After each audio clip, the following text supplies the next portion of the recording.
And just as we saw from Top Esports earlier, there's a ton of disengage. There's so much burst if anyone tries to jump in, and Bwipo actually going to be bringing in the first Garner of the Esports World Cup. Yeah, I find the Gragas to be really dangerous when you can set up all these brushes. I also for him to just pump out the deeps. I mean, Cassiopeia is basically an 80 carry that does magic damage, let's be honest. Yep. You just press a different button in order to do it. Is okay. Boosty already taking a lot of damage. Yike coming in, and that is going to be first blood already at 3 minutes into the game. Yike going to collect it, and G2 on the board. That means FlyQuest have an opportunity now to go back home. And yes, G2 have picked up first blood, but here could be another opportunity for FlyQuest as Caps trying to get himself out of there. The Q going to miss there from Inspired. And the burn is going to come in, and Brand is on the board through the first Dragon of the game. And FlyQuest actually with a fair bit of control as far as picking up these neutrals and staying in it as far as the tempo of the game is where she belongs. It's actually really cute. And she's going to run from home and try to take down this outer turret. That should be a thing, but FlyQuest are going to be able to trade it for this Dragon. And the extra gold for G2, I think they're going to be very, very happy with, right? Being able to build up. Yeah, there is a sneaky little Mario, and there he comes. Quad diving on out. Cap's taking a lot of damage, and there is the Tristana sec. Quad going to be able to lock down that kill there as well. 1-0-1. G2 looking to make a cross map.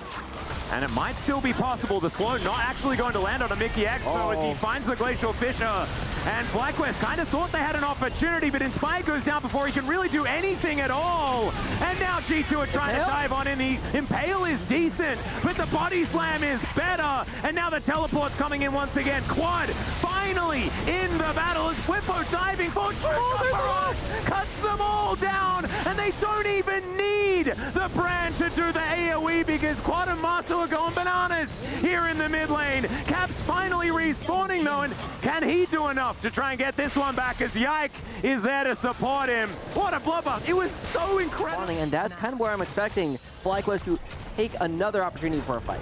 Well, Bwipo, he's going to be driving towards Caps here. Does get the Valkyrie out as there's the Solar Flare. Stuns up the Corki. There's not a lot of damage, but I guess there is enough as Bwipo locks it down. Maso able to dodge the Winter's Bite there as well. Given up at all in this mid game. They're putting on so much pressure. And Inspired, the more they're doing this, the more dangerous he gets. Look at this Brand damage. It is absolutely ridiculous. True Barrage doesn't quite find the mark though as Quad they're just shooting against Broken Blade. Yeah, over and over again. They're just not quite able to answer as Quad. He's going to say, yeah, you're going to push me away. I'll jump forward. Is now just looking for Broken Blade here. Redemption going to be able to keep getting pushed away from the Banana Brush, but they still do have that ward in there. In fact, everyone with vision available. Quad moving on up, and with all of these extra brushes, it is a dangerous time here for G2. They're trying to set themselves up, though. They've got their brushes down. As Mickey X moving forward, the Impale is going to pull him out. That is going to be the Dragon picked up by G2, but can they keep themselves alive as the Redemption comes through? But it's a little too late, and they lose their support. Mickey's on the floor, and FlyQuest, yes, they lose the Dragon. They don't get to that. Headshots generally do get aimed. And that is looking dangerous. And that is that 2-item spike that we were talking about.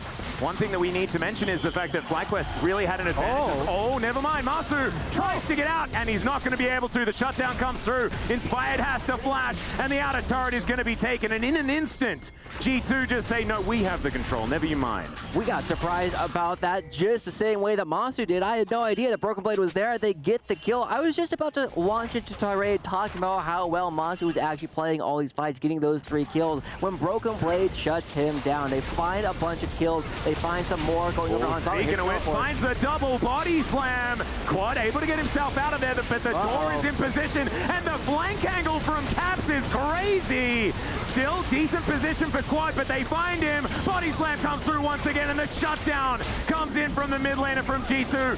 Bwipo's out of there. There's the double kill for Caps, and all of a sudden, everything's on. Now they're going to be getting the Baron. Now they're going to be taking control of the map, and this might be the Harlem Globetrotting that we were looking at. Yeah, this is a huge swing for G2. They are going to be able to take this one down. The Baron will be taken with 0 casualties here, as well as that ward will be taken down.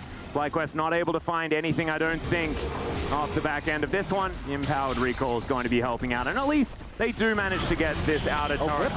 Okay, Bwipo is taking matters into his own hands, but I don't know whether it's a great idea. Knocked up by the Glacial Fissure and then knocked down by Hans Sama. Really quickly, but immediately FlyQuest is already routed. Inspire just had to turn around. Now they're looking for Broken Blade. Yeah, that's a party cask there as Broken Blade should be going down here. Quad able to lock that one up and had the explosive charge there, but still with a fair bit of extra money. And as you can see, able to take down this outer turret towards the bottom side of the map. FlyQuest, let's see what they can actually do because they've got Quad in the mid lane, getting some work done. Whippo in the top side, and this Baron buff is being used to take down one turret with all 4 members that are here. Gragas moving towards the mid lane to try and stop Quad. But if FlyQuest are able to get more, then it should be okay. But if they lose an inhibitor, it's probably not. Interesting. So we're going to be trading for the Dragon, and FlyQuest, your base is now exposed. Yeah. So 1 inhibitor, not end of the world, I guess. But if they lose a Nexus turret, it's really, really bad. Here comes the teleports coming through from FlyQuest. They will get the Ocean. In trade for a neutral, Joshi. I just don't think that is the right play. This is definitely the spot where we see FlyQuest. They are trying to get every single one. They do end up getting the red buff, but they're going to be giving a mid lane turret for it. Well, Quad is now back, so maybe FlyQuest are happy to fight as Inspired. Looking to try and set up. Great Cask is going to connect, but Inspired flashes away. True Shot Barrage finds Hans Sama on that backline, but he's very safe. Masu, though, he gets on in there. Hans Sama is in so much trouble, but he survived. Oh, there it is. It's Whippo that locks it down, and FlyQuest are finding the team fight they've been looking for. Yike now getting chased down by the lawnmower, and we'll have to flash to get on over. He escapes, but could this be FlyQuest now setting up for a Baron themselves? Or do they have to go back and protect their base? Or are they going to try and win the game? There are a lot of different options here. They're trying to everything. They're looking for Caps on the top side right now. Cap's going to be blowing up. And he's going to be away from the base. He finds so much time, but Quad is at least able to take down the inhibitor in the mid lane. And that is a staggering of the backs there if they do want to win this game. Yeah, a little bit surprised though. I feel as though they could have gotten both of those things with Cap still dead. True Shot Barrage not going to be getting the Miracle Steal, but West team, that's when they make their move. They come and they get the damage down, and then they're able to chase Yike and Caps. We got another team fight, another Impale going wide there as a Glacial Fissure somehow avoided. That was narrow Whippo right there. Narrow Whippo. Kind of thought that. And we'll just have to see who's going to be able to find the team fight they're looking for. It could be over in the blink of an eye if a few of these headshots do land as Whippo keeps that health bar high. Ace in the hole. Oh, Masu did not want to tank that one. Thankfully, he does have that Bloodthirster now completed, so he can get a bit of that health bar back. But you can see pushing them out. And Mickey X finds the Glacial Fissure, puts up the door as the Impale comes in. Solar Flare is fantastic. And Mickey is just cut down, and now FlyQuest are flashing forward the explosion as Quad is going to be taken down on the back end, but they'll trade that for Caps. And Masu is still up. Hans Sama is surrounded, finds the net. It was decent, but they didn't kill the Ezreal. A triple kill for the young man from FlyQuest, and they might just walk down the mid lane and win game 1. And Masu, the rookie, like you said, coming up huge. We said that he was going to have trouble trying to navigate his way in this game, and he is doing it magnificently. 7-1-5 coming out for the young rookie, and FlyQuest are going to be getting the first game over G2. This is not the way I think anybody was expecting today to go. We already got 2 games from Top Esports, and FlyQuest now in pole position to try and knock EU out of the tournament. And someone's got to check the time zones or something like that, because Orcs yesterday said that it was no longer going to be the 4th of July, but I'm sensing the freedom as FlyQuest destroys.